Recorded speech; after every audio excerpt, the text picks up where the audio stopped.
Hello, I am a single woman in my 60s. Since childhood, I held on to the belief in a reciprocal philosophy, thinking that my hard work and dedication would be met with equal effort in return. This mindset extended to my relationships, where I believed treating others kindly would result in receiving kindness in return. Even after marriage, I continued to hold this belief, assuming that by being considerate to my husband, he would reciprocate. In today's world, women aren't expected to sacrifice as much. But during my era, societal expectations were different. I willingly made sacrifices for my husband and children, confident that my efforts would contribute to future happiness. However, my marriage and family life didn't unfold as expected. Despite my early mornings and diligent work for the family, complaints and mistakes overshadowed appreciation. At that time, no one mandated that I live this way. I was an ordinary person who married a coworker 4 years my senior due to societal expectations. Despite the societal norms for married women to quit their jobs, I became a full-time housewife after giving birth to my daughter. I had no regrets. I believed it was a natural course of action for family life. Though my life wasn't glamorous like TV dramas, it felt easy and stable. Around my daughter's 9th grade, tragedy struck when my mother passed away suddenly from a heart attack. While mourning her loss, I discovered my husband's affair. In the midst of my grief, he found joy elsewhere, becoming uncaring and eventually demanding a divorce. Despite my determination to avoid divorce, my husband's behavior became unbearable. Divorce wasn't as socially acceptable back then, and despite an irresponsible and unkind husband, I resisted the idea. Looking back, I realized my naivety, but more was at stake. My daughter, witnessing the turmoil, felt the impact. Despite my refusal to divorce, I found myself in a deeply miserable situation. During a heated argument about our impending divorce, my father unexpectedly visited. Witnessing the distress in our relationship, he offered me a place to live and encouraged me to leave my husband, taking my daughter with me. Having recently lost his wife and observed his daughter in an unhappy marriage, my father convinced me that persisting in such a difficult situation was futile. Feeling the weight of his concern, I yielded to my husband's request for a divorce. In return, my husband provided me with $3,000 in cash. With my father's support, I secured a 2-bedroom townhouse to live in with my daughter, starting anew. I anticipated the need to work hard to support my daughter, fearing judgment from society for being a divorced woman with a daughter. This concern was particularly heightened as my daughter entered adolescence. During this challenging period, my daughter expressed typical desires of her age, lamenting the perceived consequences of her parents' divorce. Despite the emotional hurt, I knew I couldn't dwell on them forever, determined to provide for my daughter. I embarked on the journey of seeking stable employment. However, being an older divorced woman with a child made securing a job challenging. Undeterred, I took on multiple part-time and nighttime jobs, even engaging in freelance work at home whenever possible. As time passed, my daughter advanced to her senior year of high school. Despite financial constraints, she excelled academically, finding her own way to thrive. Motivated by my desire to ensure her future, I secured a job at a 24-hour restaurant, working 12-hour shifts. 2/3 of my earnings were diligently saved for her college tuition. Despite facing judgment and gossip, especially from some married men who viewed me as an easy target, I persevered for the sake of my daughter. The sacrifices were numerous, but my goal was to provide her with opportunities I never had. As she approached adulthood, I hoped she would understand the struggles I faced in raising her and making a living. Reflecting on these challenges, I realized that having a daughter made my situation both more arduous and meaningful. She became my anchor, giving me the strength to endure and persevere through life's challenges. I held on to the belief that, in the future, my grown daughter and I would share stories about the hardships we faced and take pride in our resilience. A year later, my daughter's outstanding performance in the SAT exams earned her admission to Harvard University, a moment of immense joy that made all the previous struggles worthwhile. As she embarked on her college journey, I felt a mix of pride and emptiness. Though I had managed to provide for her education and housing, the absence of her daily presence at home left a void. We maintained close contact through phone calls, and during the initial months of her independence, our bond deepened. Her newfound affection and connection were a source of comfort, and I cherished our evolving relationship. Despite the challenges, my daughter graduated from college without financial setbacks, fulfilling a dream we had worked hard to achieve. Anticipating that we could live together again, I was surprised when she secured a job at a defense corporation and chose to live independently. To support her, I took a bank loan and contributed to the down payment for a condo near her workplace. While I aged and embraced a more unassuming appearance, my daughter thrived as a fashionable career woman.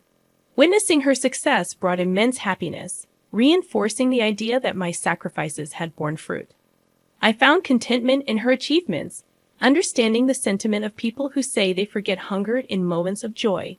Despite the financial support throughout her college years, the prospect of her wedding became a new financial responsibility. People questioned why I continued to struggle when my daughter was capable of self-sufficiency. However, I was determined to contribute to her wedding expenses to prevent any condescension from her future in-laws. The belief that sacrificing for her happiness would bring joy to both of us fueled my resilience. On the other hand, as my daughter dated, I noticed a growing distance between us. Initially hurt, I recognized that her adult life and relationships rightfully took precedence. I patiently waited for her to mature and open up to me, understanding that priorities shift during this phase of life. However, on her 27th birthday, I looked forward to celebrating with her. Yet she made it clear that she had plans with someone named Michael and dismissed any preparations. While she may have intended to convey that I needn't go to any trouble, I couldn't help but feel hurt. It was her birthday, a day that held immense significance for me as the day she was born, and her apparent indifference stung deeply. It was challenging to comprehend why my daughter considered spending money on her birthday a waste, given the tight budget. Despite her intelligence, her understanding of her own mother seemed distant. Despite my hurt feelings, I understood she was my only daughter, and I wanted to see her briefly on her birthday, even if it meant taking a day off work. On that day, I meticulously paid attention to my appearance before going to her workplace. However, what awaited me was an unexpected and emotionally charged encounter in the company lobby. I saw my ex-husband with his mistress, individuals I never wished to see again. Doubting how he found out and came there, I frantically called my daughter, only to be abruptly hung up on as she claimed to be busy with a meeting. Feeling dumbfounded, I turned around, only to hear my daughter happily calling her dad and embracing him with a bright smile. Her boyfriend seemed familiar with my ex-husband and his wife, adding to my fury. In that moment, I felt betrayed, as if the whole world conspired against me. Drained of meaning, I hastily left the scene. Reflecting on that day, I felt the desire to confront my daughter and ex-husband, but an overwhelming urge to escape prevailed. Despite my inner turmoil, I couldn't muster the courage to call my daughter. Unexpectedly, my daughter showed up at home one day, announcing her decision to get married and handing me an invitation card. The surprise turned into shock when I saw the names on the card. Although she was my daughter, I felt an intense urge to throw her out of the house. I questioned how she, my own daughter, could present such an invitation. I confronted her, expressing my hurt at being treated like a guest at her wedding, emphasizing my role as her mother. In response, my daughter apologized, stating she felt she had no choice. Despite her desire to marry Michael, she faced scrutiny from his parents over every detail about her. The situation left me grappling with complex emotions, torn between hurt and the desire to understand my daughter's perspective on her life-changing decision. The revelation from my daughter about her concerns regarding my divorced past and the challenges of being a single mother struck me deeply. She explained that revealing this truth could jeopardize her chances of marrying her boyfriend, as her potential in-laws might disapprove. In the face of this revelation, I couldn't help but express my frustration, reminding her of the sacrifices and struggles I endured to raise her, work at a restaurant, and fund her education. my daughter's response. However, her response stunned me. She dismissed the past, stating that her father and his new partner, the woman who played a role in breaking our family, had already met with her future in-laws. In her perspective, the present was what mattered most, and she prioritized her desire for a comfortable life over the difficulties we faced before. Feeling hurt and regretful, I spoke harshly to her for the first time in my life, expressing my disappointment in her attitude. In turn, she suggested that if I wanted to drop her from my life, I should repay her for the money I spent raising her. This exchange led to a heated argument, and she left my house in anger, proclaiming that we were now strangers. Devastated by the turn of events, I questioned the purpose of saving money for her wedding and felt a deep sadness when I looked at the wedding invitation she had left behind, with a different name printed where mine should have been.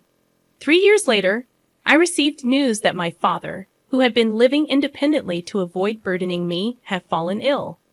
Sadly, I learned about his condition only after his passing. The realization of being a poor daughter to him hit me hard. A few months later, I inherited a small condo where he had lived, a bittersweet reminder of the family ties and struggles that shaped my life. Upon realizing that I had money saved from my daughter's wedding in the savings account, I decided it was time to live for myself, even if it seemed somewhat late in life. I pondered the idea that in today's world, trusting only one child and sacrificing for them might not be the most fulfilling path. It was a realization that I should prioritize my own desires and needs before it became too late for me to enjoy life. As I contemplated this shift in perspective, a real estate broker and close friend from the restaurant where I worked suggested that I consider what I truly wanted to do. Despite societal expectations for women to sacrifice, I felt the desire to break free from that mold and live for myself. I harbored a feeling of regret and sorrow for the sacrifices I made over the years, and I yearned to pursue personal fulfillment. Inspired by my friend, I embarked on studying the real estate business and even delved into auction biddings. With some savings and money from selling my late father's condo, I seized the opportunity to take on a new challenge. In the surprising turn of events, I became a building owner overnight, residing in a prime location. 6 months later, after returning from a mountain climbing adventure, I found myself on the top floor of my building, now transformed into my home. Unexpectedly, someone knocked on my door, and I debated whether to pretend not to be home due to fatigue. However, curiosity prevailed, and I opened the door to find my pregnant daughter with a chubby-cheeked toddler in her arms. Tearful and distressed, she explained that she had been deceived by her husband, who turned violent and had affairs. Faced with impending childbirth and raising her young daughter, she sought refuge with me, despite my initial shock and the lingering hurt from our previous arguments. I couldn't turn my back on my daughter in need. She revealed that she had heard about my newfound success in real estate and wanted assistance. Despite the painful history between us, she pleaded for help, pointing out that she had a share in the money I had acquired from my wedding savings and inheritance. Caught between anger and compassion, I couldn't deny my daughter's plea for help. Despite her past actions, I recognized the vulnerability in her situation and knew that as a mother, I couldn't turn her away. The complexities of our relationship resurfaced, prompting me to grapple with the tangled emotions of love, disappointment, and the inevitability of family ties. I confronted her, saying, "I was the one who saved money for your education and your wedding, but you told me to get out of your life.